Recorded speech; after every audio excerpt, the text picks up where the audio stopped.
On all the old records, I wanted everything, every instrument to be clear, to be able to hear what everyone's up to. But I don't know if that aesthetic really makes that much sense or is that important, you know? The older that I get, I think that the way things blend together and things disappearing into each other is just as interesting as being able to clearly hear what everyone's up to. Another thing with this record is I think that if it had sounded the way that I wanted it to sound, it might actually be a more boring record. I think that part of its, what sets it apart is the weirdness of it, the like shortcomings. Like people say in art, like the things that you can't draw very well, those are what make your style. And I feel like that's kind of the way it is with this record and my music, that the things that I'm not very good at are kind of what make it interesting. And I think Scotty's a really great drummer.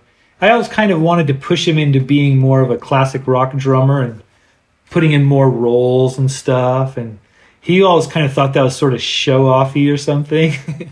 And he just keep things really basic and, just keep, like, not basic, but he was just into doing patterns and not really doing too much extra fills and stuff.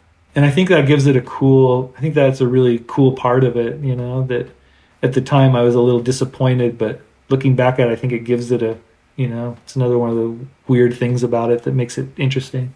Yeah, I think that if I made it the way I wanted it to be, it would sound like, like Oasis or something, like, which is not what I wanted, not really what I want to sound like and what I want my music to be like.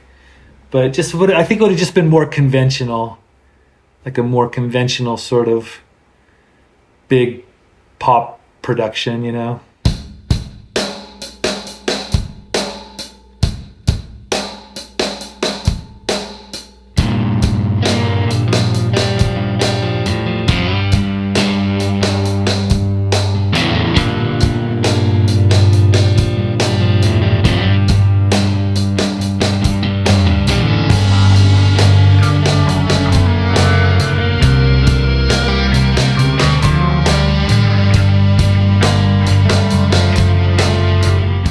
I Would Hurt a Fly is one of my favorite songs for sure.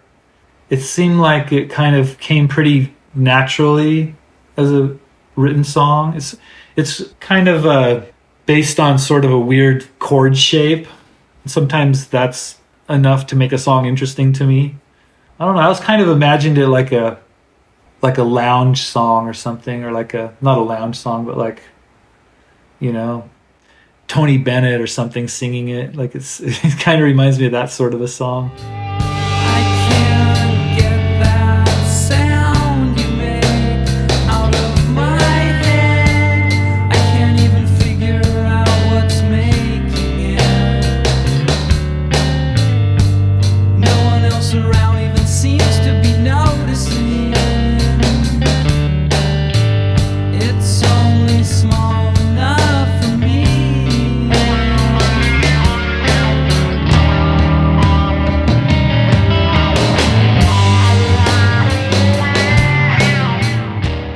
That was a song that I think the bass part is, Brett plays bass, but I think I wrote all the bass parts because I had written it for when we did it, when I did it in the first place, and had like really specific bass parts that I wanted. There's a few songs on the record that I wanted Brett to play the things that I had written, but most of it is Brett coming up with his own stuff, Brett Nelson.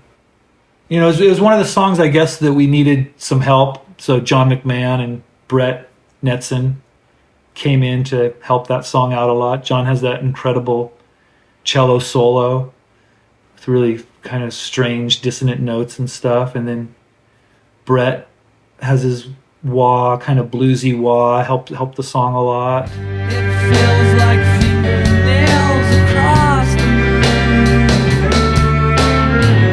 Or do you rub your wings together? There's a mean bone in my body. It's connected to the problems that I won't take for an answer. I won't take that from you.